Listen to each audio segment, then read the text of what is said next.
now that I lay out all of the games that I've picked up in 2021, I think I may have made a mistake.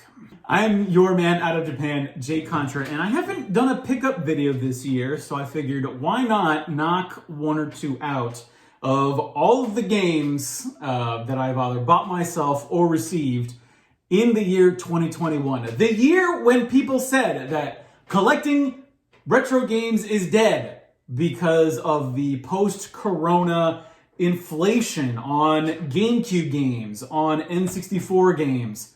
Yes, I think certain games are more expensive than you would expect, but at least in terms of certain consoles, now is the time to collect, although a lot of these are, childhood games that I had, that I just had to have in order to fill the holes in my heart that games will never actually fill. So in this video, we're going to talk about the older systems before we get to some of the newer systems.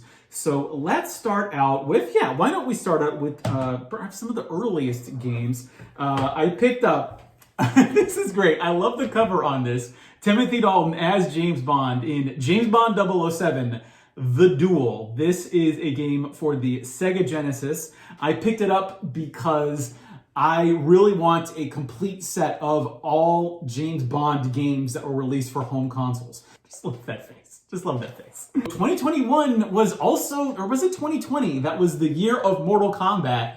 And I figured I would get the Genesis version because apparently this is the one that has all of the blood as opposed to the Super Nintendo version that does not. Next up, this is a game from my childhood. It is The Rocketeer, which I do not recommend. I only had it because my dad really loves The Rocketeer. He loves both the movie and all the comic books. And so I think we got this because it was something my dad recognized. Unfortunately, the game is not very good. I picked up James Bond Jr., which I'd sort of heard about because I'm a huge James Bond fan. I've seen all of the movies at least 5 times. But James Bond Jr. has been off of my radar. It is really a weird entry in the James Bond oeuvre, but the game is also not very good. I think I look forward more to playing The Duel, considering that having played James Bond Jr., not that great.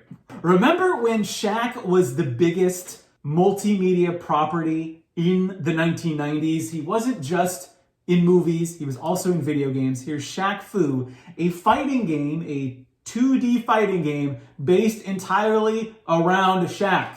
A game I did not have when I was a kid, much like Shaq Fu, but I wish I did have this game when I was a kid. It is Mortal Kombat, a follow-up to Battle Clash, an amazing game that developed for the Super Nintendo for the Super Bazooka, the Super Scope, that's what it's called. This takes Battle Clash, which I thought was incredible, and it turns it up to 11. This is a phenomenal game. If you have a Super Nintendo and you're looking for Super Scope games, I cannot recommend Mortal Kombat enough. Yes, one of the games from my childhood, and I have no idea why I had this when I was a kid, probably because of the big eyes on the cars, but it is Stunt Race FX. This thing cost me like $15. I can't believe it's still very expensive, maybe because it's a late Super Nintendo release, but Stunt Race FX, not honestly that good of a racing game. It's just pretty okay, but hey, it's what I had when I was a kid, meaning I need to have it now.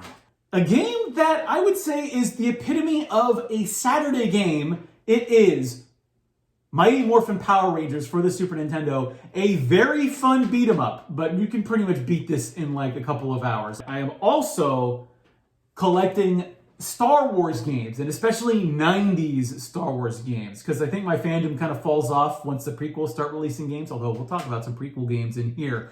But the Super Star Wars trilogy for the Super Nintendo, very good games, but man, do they get really hard. The same goes for these two, Super Star Wars and Super Return of the Jedi. Although I think Super Return of the Jedi is not as difficult as Empire Strikes Back, man, do these games get really tough, and does it seem like everything is trying to kill you always. Another Super Scope game, but it is Bazooka Blitzkrieg. I spent probably $10 more on eBay on this than I should have, but was this surprisingly hard to find?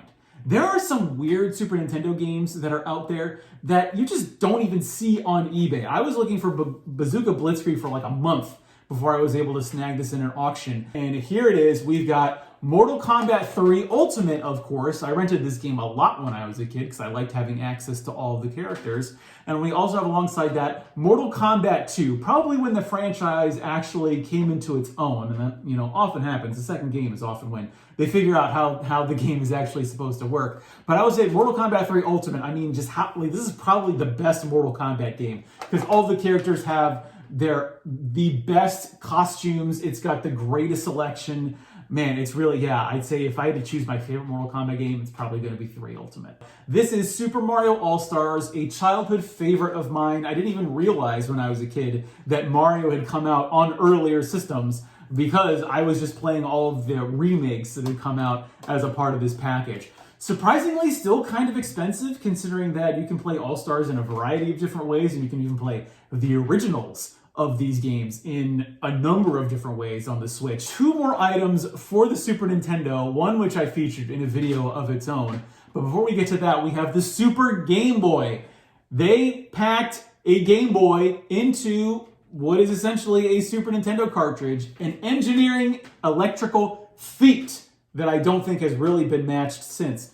I had the Super Game Boy when I was a kid, and I have a very distinct memory of getting a high price for it when I sold it at GameStop, when I was trading in things to get an N64. Huge mistake, by the way. But I just had to have this back. I'm really pleased with the condition that I got this in from an eBay seller, and I can't wait to play Game Boy games on a big CRT instead of the tiny little unseeable Game Boy screen. And the last Super Nintendo object that I wanted to show you that I picked up this year, it is an official Super Nintendo controller. I made a whole video about how I got scammed in the early days of retro game collecting by purchasing a third-party Super Nintendo knockoff controller. But this thing is the real deal. It's got the super long cable. Very happy that I finally have one to match my original Super Nintendo.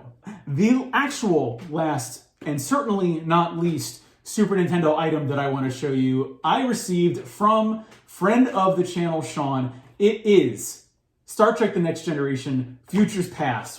It combines vehicle segments with, with top-down action for the Super Nintendo. I am so pumped to get this, and I'm actually really blown away by the condition of the cartridge. And this is my only complete in-box Super Nintendo game because, of course, when I was a kid, I wasn't going to hold on to those cardboard pieces of junk. I just wanted the cartridge. But now I finally have a complete in-box Super Nintendo game for my collection. Thank you very much, Sean. I think we're going to save the other games in this massive list for another video. That's been just my Super Nintendo and Sega Genesis pickups for the year 2021. But collecting is a disease, and you can see that I've been hit pretty bad in the year 2021. And the only cure is to actually play all of your video games. I've been your man out of Japan, Jay Contra. Thanks for watching, and see you in the next video.